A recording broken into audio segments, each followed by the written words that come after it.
Always had a football at his feet. If it wasn't a football, it was a pair of rolled up socks, anything he could basically just get his hands on. Dylan was playing in the back garden. He was about 2. And I remember Neil, my next door neighbour actually, popping his head over and saying, "You've got a cracking little footballer there, Vicky." And ever since then, he's just kind of just come on and progressed, but he's always loved the football from a young age. I took him down to Nev Powell, who used to be at Bangor. He used to run a soccer school, and I took him there, I think it was when he was 5. And at the end of the training session, he came over to me and just asked who he was playing for, and I said he doesn't play for anybody in particular. This is like his first training session. So he put me in touch with his first club, which was Connah's Tigers. So I took him there, I think it was on the Wednesday for training. I think they got him registered, and then he played a game the following week.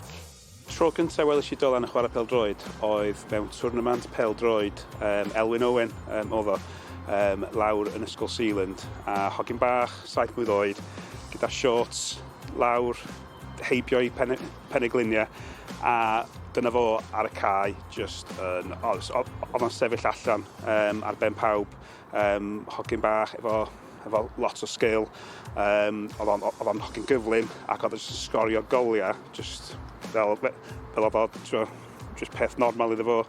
Ac o'r munud hwnnw nes I sylwi, waw, am chwaraewr bach, a hogyn swyl bach, ond eto oedd o'n neud I siarad ar y cae pêl-droed.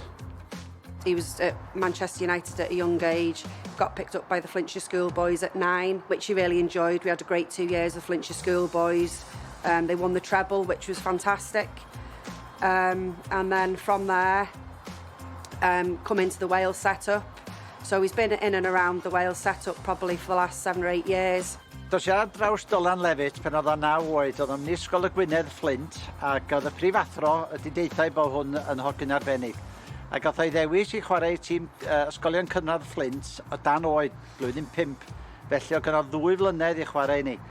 Ac os am lot o chwaraewr wedi gwneud hynny, ddaru Ian Rush, Michael Owen, Gary Speed, a fel dwi'n deud Dylan Levitt.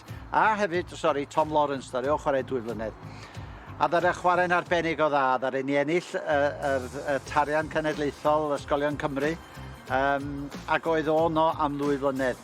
A wedyn gath o'i ddewis I tîm Cymru, blwyddyn cyn y Victory Shield. A nes I weithio fo hefyd yn ystod y Victory Shield, oedd e'n un o fel swyddog addysg a lles. So oedd e'n un abod o'n dda iawn, a gwybod union sut hogyn oedd o, hogyn siei ofnadwy, hogyn distaw, ond pen oedd ar y cae, oedd I draed o ar gan, oedd o'n wych o chwaraewr. Dwi'n cofio Osian Roberts yn deud, wrach ei newidiad amdano fo, ond mae hwn yn mynd I fod yn hogyn arbennig iawn. A ddara chwarae yn y tîm ddara ennill y Victory Shield, blwyddyn o flaen I amser, ac o'n I wrth gwrs fel dyn oedd yn gyfrifol am y tîm cynradd ysgolion Flint yn falch iawn bod y hogyn o Sir Flint yn y tîm ddara ennill y Victory Shield.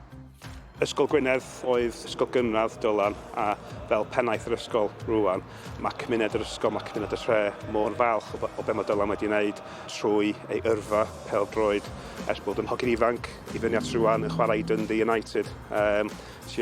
Bydd pawb yn dilyn be fydd o'n wneud draw yn Qatar gobeithio.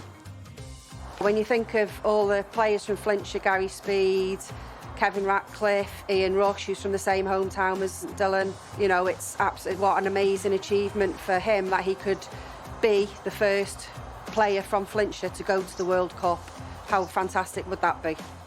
Us as a family, my mum and dad are so proud. My mum's heart could burst, as she said sometimes, you know, when he's got into a squad and went to the Euros and things. But on a whole, yeah, we are all massively so proud of him.